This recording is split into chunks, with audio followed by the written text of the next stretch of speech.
சுடலை ஈசன் வருவார் நமக்கு ஒரு நாளும்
ஆண்டவனாகிய சிவபெருமான் உண்டாலும் மணிவிளக்கில நீ போய் முந்தி ஏந்தி தவமிருந்தனா முக்கண்ண அருளால உனக்கு குழந்தை வர கிடைக்கும் என்று சொன்ன போது மூன்றாறு மணிவிளக்கு பக்கத்துல பார்வதா தேவியானவள் நல்ல மண்ணெடுத்து செய்தாள். நல்ல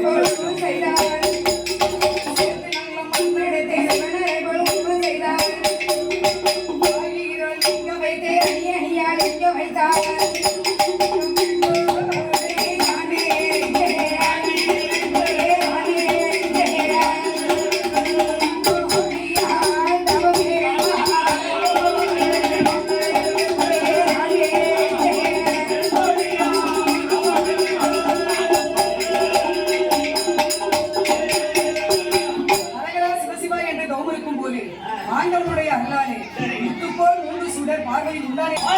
பார்வதி முண்டம் போல உருண்டுகிட்டு நடப்பதை பார்த்து ஆண்டவனார் சிவபெருமானிடத்தில் வந்து பார்வதி கேட்ட போது பிரம்மாவை வரவழைத்து 3 உருக்களைகளை படைக்க சொன்னார். பிரம்மா உருப்படைத்தார், பகவான் உயிர் கொடுத்தார், கண்ணன் வந்து கண் கொடுத்தார். இப்ப வந்து என் சீவலப்பேரி சுடலையாண்டவர் பறக்க போறாரு. என உயிர்காட்டி சொல்லல, ஆறுமுக சொல்லல, ஐகோட்டு மகாராஜா என 1000 மாடனுக்கு அதிகாரி மாடன் தான் இந்த சீவலப்பேரி சுடல.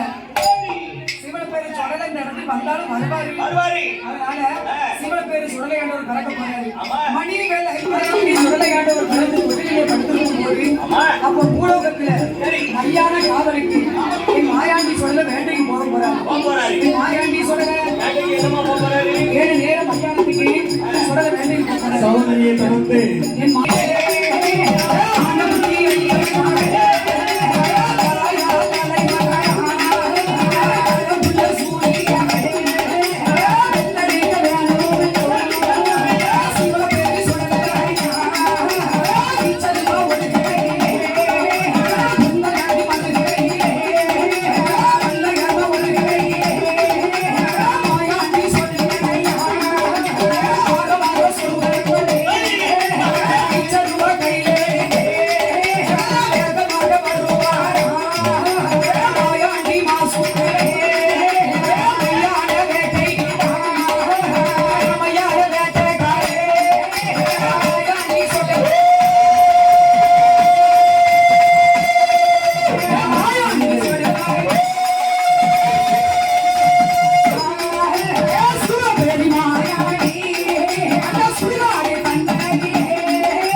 சுடலகேசன் சீவலப்பெரியான் இந்த மெயின் ரோட்ல நம்ம மாநாடு நடத்துறதுக்கு அனுமதி தந்து நம்மளுக்கு இவ்வளவு கூட்டத்தை வச்சு ஆதரவு தந்து இவ்வளவு மன மகிழ்ச்சியோடு செய்யணும்னா எவ்வளவு பெரிய மனசு வேணும். இந்த மத்தளம்பாறை மக்களை காக்க வேண்டும் என்று என் சீவலப்பேடி சுடலை ஆண்டவர் பாவனும் கட்டுமாக நோய் நொடி இல்லாத வாழ்க்கையை கொடுத்து கல்யாண வாசலாக நோயற்ற வாழ்வோடும் குறைவற்ற செல்வத்தோடும் மங்களமாக இந்த மத்தளம்பாறை மக்களை காத்து வருகிறார்.